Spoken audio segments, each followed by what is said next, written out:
Welcome back to another episode of Believe in TCU. I'm Zion Trammell here with my co-host Seth Dowdle. We're back talking TCU football. Recently, well, maybe not recently, a couple weeks ago, I guess, TCU football released their 2026 schedule with, the weeks and when they're going to be going up here against these Big 12 opponents. They're obviously starting the season against the fighting Bill Belichick's of North Carolina. In The Ireland. non-Hall of Fame Bill Belichick's. That is, I just want to say, put this out there. That is crazy that Bill Belichick was not. Hey, that's what happens when you go 4-8 at North Carolina in your first year. Okay.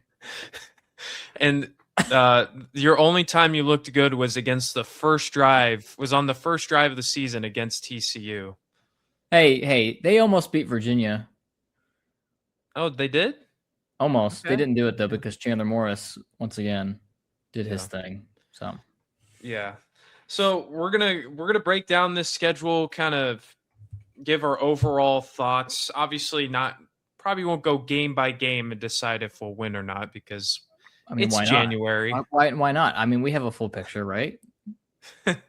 It's a long ways away. The first game is Saturday, August 29th in Dublin. But I guess we could break this up by non-conference and then conference opponents. So we'll start with the non-conference. Obviously, no SMU this season. Big thumbs down.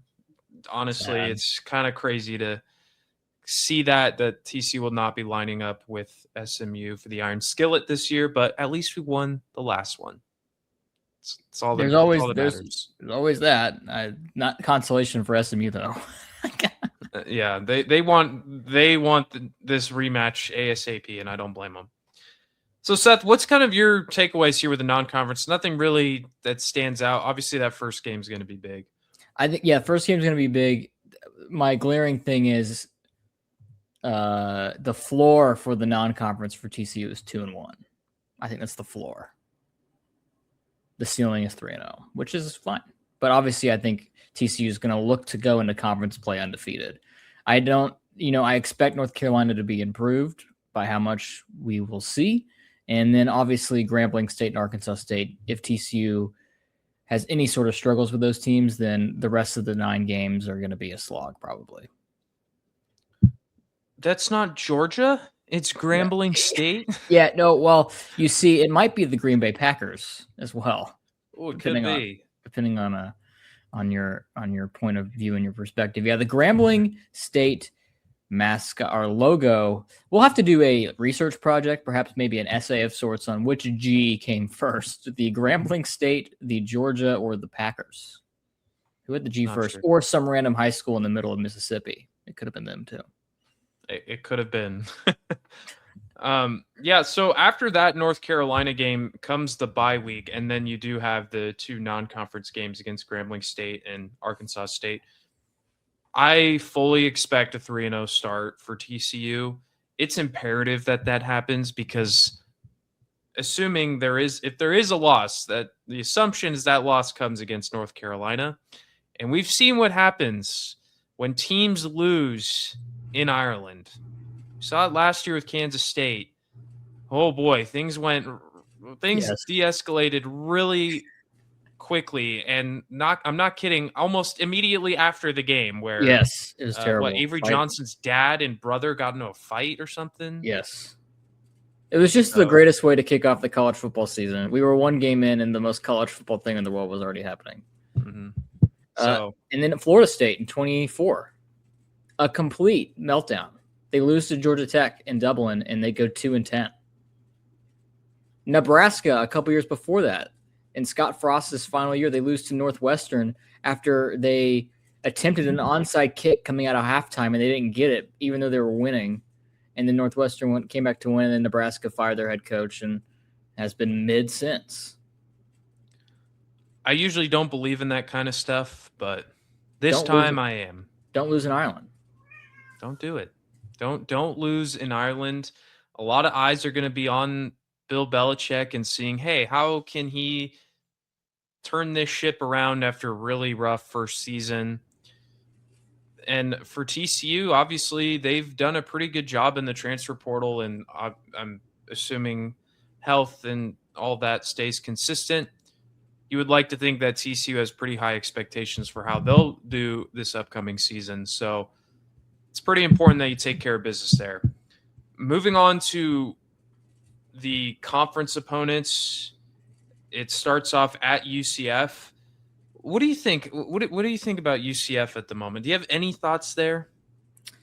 Again, kind of the same thing with Bill and UNC. It's like you expect them perhaps to improve a little bit in Scott Frost's second year of his second tenure at UCF.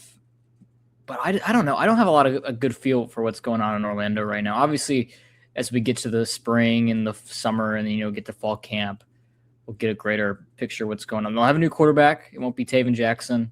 It'll be somebody new. So we'll have to see. Again, I think that's a game TCU should expect to win as well. When that place is bumping, when the bounce house is really bouncing, it's a tough place to play. But TCU's getting it early in the season, so hopefully that place is a little bit more subdued. It'll be hot, in Orlando, a little muggy, a little humid. Just be terrible. So don't wear the black jerseys. So we'll see. I mean, like, it's easy to say I expect to win from TCU in that game, but I would expect TCU to come out on top against UCF. They play 4 away conference games. They'll head to Waco following their bye week, October 17th. Then they'll travel to Tucson, right? Yeah. I don't know why that was blanking for me. Yeah, Tucson. Against Arizona, November 7th. And then the last week of the regular season in Lubbock against Texas Tech. That game could have massive ramifications on what things look like for the Big 12 title game, the college football playoff for likely Texas Tech, assuming they're as good as they were last season. Mm-hmm. I'm glad we're getting this game back this year because we didn't play Texas Tech a year ago. But man, that is going to be an uphill battle for sure. Definitely, and if their transfer portal class that they got this year, which was arguably better than the one they got last year, as well as a really awesome recruiting class that's coming in, I fully expect them to take a step up. And they were already the best team in the conference by far this year. And this is not a Texas Tech schedule evaluation, but their schedule is easy. It is a piece of cake. They almost have a direct line to the Big 12 title game. They do not play Utah. They do not play BYU. They do get Arizona State, and they do get the Frogs. But we'll see how those two teams are able to combat Texas Tech. That's going to be a lightning rod of a matchup for sure. First time TCU's gone to Lubbock in a couple of years, maybe since 22 was the last time they went to Lubbock. It's been a while. Or 23, sorry. 2023, last time they went to Lubbock. So it's been a long time, and we'll just have to see how that one goes. We crapped kind of on Brendan Sorsby ahead of the Cincinnati game. We'll see how he does in Lubbock. It's definitely a good fit for him, and obviously was a highly coveted quarterback coming out in the transfer portal. He was was heavily interested with LSU. Could you imagine telling someone that a year ago or maybe 2 years ago that one of the top quarterbacks in the transfer portal would choose Texas Tech over LSU, coached by Lane Kiffin? Like in other schools like Miami and all this. Yeah, it's crazy stuff. Yeah, we live in a weird world for sure. But for the Frogs' stake, it'll be an opportunity should the rest of the season kind of play out nice for them to prove themselves in a big spot. I mean, regardless, it'll be a chance to prove themselves in a big spot, but you hope that game has some stakes for you for the rest of the season. And if the season goes how we think it's going to be, you're kind of hoping that game is for you to set up a rematch with Texas Tech again in Arlington a couple weeks later. It could be. You just never know, and that would be an ideal situation, maybe at 9-2 heading into that game. That's what you're hoping for, and not a situation where they're 8-3 or 7-4 or something Yeah, like that. You just there's don't, nothing to play for you other than bragging rights. because we've seen TCU go back to back 8-4 seasons. The first one was a little more disappointing at with what the outcome was with the bowl game. The way that TCU ended this season, it kind of derailed pretty quickly, but they ended up getting a really good bowl game against USC and ended up winning. So I think the outcome of last year was a little bit better. You don't want to be in that situation again. I know there's some TCU fans that say, hey, we were bad for so long, and now that they're actually doing this is way better than what it used to be. And I just don't agree with that personally. I think that the standards risen at TCU, and you got to be competing for Big 12 championships at this point. Yeah, for sure. And kind of like talking about this schedule still, I think that this schedule kind of sets up for TCU to maybe go on a little bit of a run in 2026. Now, that's super hard to forecast what other teams are going to be. Heck, what even TCU is going to be, in 2026. But let's just walk this down. Can I go team by team just real fast and just give like a quick blurb about why I think TCU has a good shot? Okay, he's nodding, so that gives me the go. Thanks, go for it. Yep. UCF kind of already walked through that. It's second year of the Scott Frost era. They're going to have a brand new quarterback, kind of try to be improving there, but I don't know if they'll be able to improve enough for TCU to lose. BYU, that'll be tough, but it is in Fort Worth, so that's your calling card. You get them in Fort Worth. You don't have to go to Provo. I do think BYU though is right now the heavy favorite to be the second best team in the Big 12 again heading into 2026. So that one will be difficult, but a good test for TCU. Baylor and Waco, sure, you have to go down to Waco, but I think this is pretty self-explanatory. That ship is sinking and everyone can see it. I don't care that DJ Lagway is going down there. It just feels like an operation that is completely off the rails. You agree on that one, Baylor? It is. It's a ship that should have let Dave Aranda off. They should have let Dave Aranda off that ship. He should have been walking the plank and kicked off. Metaphorically, we love you, Dave, and your big bald head. Yeah, keep staying there, because what you're doing is not great for Baylor football. But it has been really rough, especially it's gotten even worse this offseason with the amount of guys that have changed their minds or left the program. They're just not getting enough support. It's been rough for Baylor. So I'm not entirely worried about that game, but who knows? Who knows? Again, in Waco, we don't know how the seasons will go for either team, but that'll be an interesting matchup for sure. Sucks that it's on October 17th. I know we've litigated this in the past about how this game should be played in the last week of the year. I am happy that TCU does at least get a rivalry game in the last week of the year. Yeah. Playing Tech. So I guess we'll take that consolation prize. West Virginia. Not Cincinnati. Cincinnati. The fierce rivalry between TCU and Cincinnati is no more. In fact, they don't play each other in 2026. West Virginia at home. I expect, again, I kind of liked the strides that West Virginia took at the end of the year. I don't know if Scotty Fox Jr. is going to continue on as the quarterback for the Mountaineers, but I thought that team looked a lot better down the stretch, kind of starting with that TCU game, honestly, and moving forward. I thought that they made some pretty good efforts down the rest of the way. So we'll see what that one's like. Again, it's in Fort Worth. TCU has a better roster than West Virginia. I think TCU has a good shot there. Kansas at home, same thing applies. What's Kansas going to look like without Jalen Daniels? That's really kind of a question. He's been there for as long as I can remember. Like, he was there before I started college, and he was there after I ended college. And now he's not there anymore, so we'll see how Lance Leipold can adjust. At Arizona, I think this is a sneaky tough game for TCU. You might want to overlook this, but Arizona had a really good year this past season. Went 9-3, beat Arizona State. But they did lose in the Holiday Bowl to SMU, and TCU beat SMU last year, so therefore this is a transitive property victory in 2026. Easy win there. Easy win. Kansas State, new head coach, new roster, same quarterback. Kansas State has given TCU a lot of issues in the past. We'll see what it's like in Fort Worth on November 14th.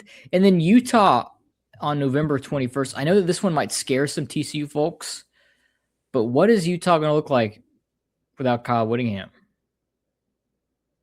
I mean, like, they lost a lot of players that went to Michigan. So, and that kind of happened pretty late in the cycle as well. It happened kind of all of a sudden too. So we'll see what that team's like. And then I think TCU probably loses to Texas Tech in the last game of the year. But that's kind of my reasoning for being somewhat optimistic. And that's based on just who TCU's playing. It's not really about TCU in general, if that makes any sense. It does make sense. Who did Utah end up hiring, by the way? Do you know? They hired from within their offensive coordinator. I don't remember his name. Give me a second. Because that is a very good point. Utah. Yeah, Kyle Whittingham had built an identity with really strong up front on both the offense and defense. I don't know how that standard's going to hold up next season. It's probably I haven't seen who's left Utah, but like you said, it's a lot. So it's going to be tough to build back up a program that was really spearheaded in a great direction by Kyle Whittingham. So my biggest takeaways are the home games that you are getting are I'll just say, like, I'm happy they're at home, because if you played these games on the road, I mean, there's proof of concept with BYU, played there last year, got smoked. West Virginia narrowly escaped a really bad, West Virginia team. Obviously, they played better at the end of the year, but narrowly escaped Morgantown with a win. And at Kansas State, that game went poorly. Disaster. Playing in Utah is not an easy place either for the Utes. So these home games are much more, and the away games are much more favorable, I think, for TCU. Again, the game in Lubbock is going to be challenging, but I'm not too worried about playing at UCF, playing at Baylor. I'm sure that game will be packed, but again, it'll be interesting to see what Baylor looks like. And then at Arizona, who knows? I mean, they could be a really good team, but I think there is a sense of optimism when it comes to this schedule. You are playing a lot of the teams that were at the top of the Big 12 last year, but that doesn't necessarily mean it's going to carry over into this year. I mean, we saw multiple teams just go in a completely opposite direction. I mean, Arizona State won the conference the year before, and this last year they went 8-5. So it's definitely not with the Big 12. You just can't assume that teams are going to be the exact same the following year, unless you are a Texas Tech or BYU, to be fair. I think those are the only two schools that I feel pretty confident in that they are going to be really solid next year. The rest, I mean, you just can't predict at this just point. Spin the wheel and see where it lands on. Mm-hmm. Yeah, and there's been a lot of changes too, like with head coaching, and obviously with Oklahoma State, all the changes that they're undergoing right now. And you mentioned Utah. Who else? There's a couple others, or was there? Oh, Iowa State losing. Kansas State. Yeah, Kansas State as well. Iowa State losing Matt Campbell to Penn State. So there is just a lot of change, a lot of quarterback changes happening within the conference. So it could bode well for TCU, where they've had a little more consistency with their roster. Obviously, a new quarterback, new offensive coordinator, but a lot of guys returning and didn't really hit the portal, and then they addressed those needs externally as well. So I think that could bode well for TCU. And to your point on the quarterbacks in the conference too, this is going to be a whole new kind of scene for the quarterbacks in the conference. I mean, we talked last year before the season how we thought that this was one of the better conferences for the position.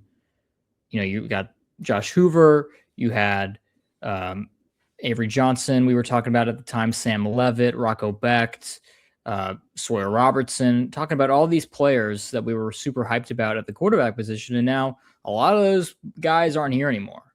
And if they are here, they're on different teams within the conference, like Brenton Sorsby, who I think we had ranked like 10th, 9th or 10th, maybe a little bit higher than that on our quarterback ranking that we did back last July. So it's going to be interesting just to see that too, right? How does that change the hierarchy? It's going to change for sure. Jaden Craig for TCU. Who's Arizona State's quarterback? I don't I even. mean, we don't. Jeff Sims, does he got a Again, like 10th year? he's back.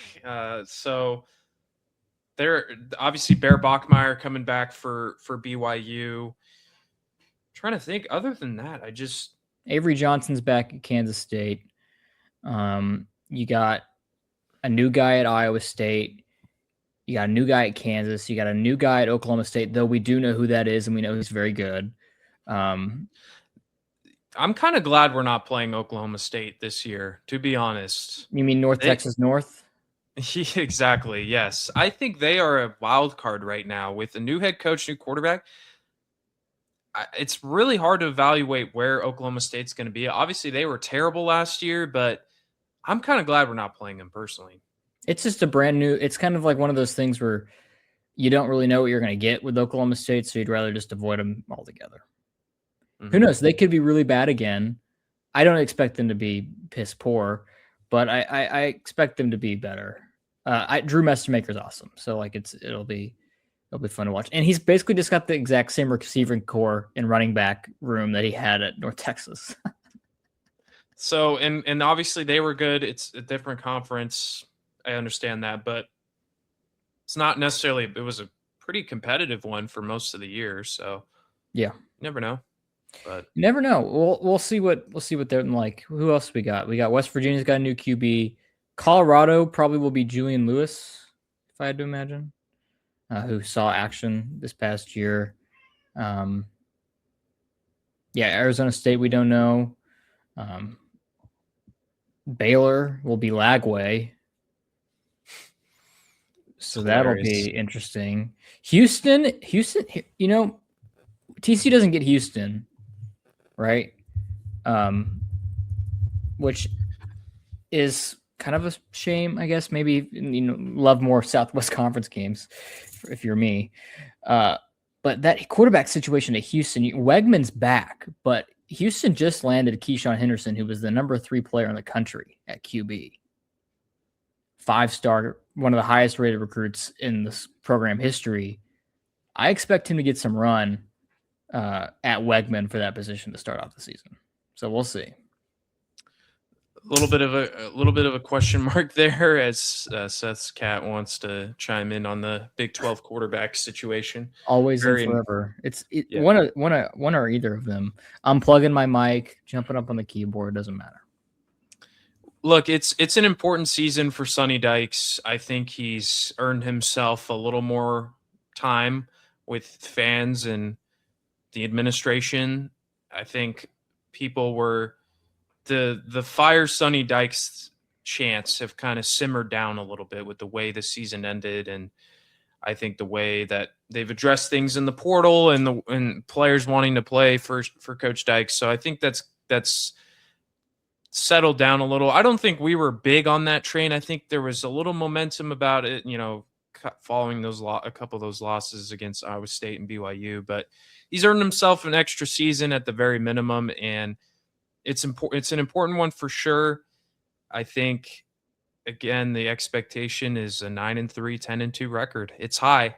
I know it's a high one, but I it's one of those things where you walk into, you're a parent or whatever, and you walk up to your kid and you go, listen, if you want to get the cookie, you got to get an A on the test. And that's what we're telling Sonny Dykes. If you want to get another year, you got to get an A on the test. An A on the test, you've been getting B's, and B's are fine. B's are fine. There's nothing wrong with a B. You'll get the degree. You also probably get a latte at the end of your degree as well if you get B's. But you want the summa cod. We want this. I don't know why I pulled this into a graduation sort of metaphor, but it's okay. They need to win 9 or 10, 11, 12 games because unfortunately for him, that was the expectation he set immediately. He did, and maybe it's an unrealistic one, but it is the standard that he set. And I'll say this: I think this is the best 2 coordinators that he's had since coming to TCU. I know, what's his name? Garrett Riley, like obviously had a good year, but in his 1 year with TCU with Coach Dykes, but obviously hasn't translated well with Clemson. I think these are the two best coordinators that he's had personally. And so I think that hopefully that can certainly help him out a little bit because he doesn't obviously do anything with play calling on either side. So it's important that you have good coordinators, and we've seen what average level play calling has looked like for TCU. It's not fun. It's not fun, let me tell you. I don't miss average level play calling. And hopefully, you know, Gordy Samus can provide better play calling. Listen, I don't know, bring in I forget who's the tight ends coach. Who was calling the Alamo Bowl? That was fun. Do that again. Why not? I don't remember his name either. That's so bad. I'm going to pull it up because we have to give him his flowers. We do. Because that was a masterclass. We don't talk about that enough. It was impressive for Mitch what Kirsch. it was. Yes. Shout out. Called a really good game. I was hoping, this is a complete side note, for that Alamo Bowl that TCU would go with the Auburn strategy that they pulled out this year where they had one guy call it on first down, another guy call it on second, and then Hugh Freeze calls it on third. Just rotate for each play. Hey, it kind of shrinks things a little bit because going into the game, you're like, okay, I just have to come up with the best 2nd and 7 play or 2nd and 4. Well, it doesn't work when you're at 2nd and 17. Yeah, and then you're just like, okay, we're running 4 verts. Yeah. That's what I do. So obviously, if I'm doing that, then the coaches should definitely be doing that. Quick slant or a halfback screen. Yeah. So, anyways, we've gone off track here, but that's I think that's pretty much covers it for this schedule. It's too hard to go game by game and say TCU's going to win this game and they're going to lose this if they do that. It's just way too early, but it's definitely worth talking about because I think in college football, more than maybe any other sport, your schedule is very important. Who you play. It is so important. And to illustrate this, I'm going to pull up Northwestern's 2026 football schedule. If you'll let me. Yeah. This thing is brutal. So Northwestern is, we all know Northwestern's not the greatest football program in the world, though they have had their moments. They made the Big Ten title game in 2020. People forget. People forget that they made the Big Ten title game. I forgot, yeah. They play South Dakota State in the non-conference, so they play one of the best FCS schools. Mm-hmm. Mm-hmm. They get Colorado on September 19th.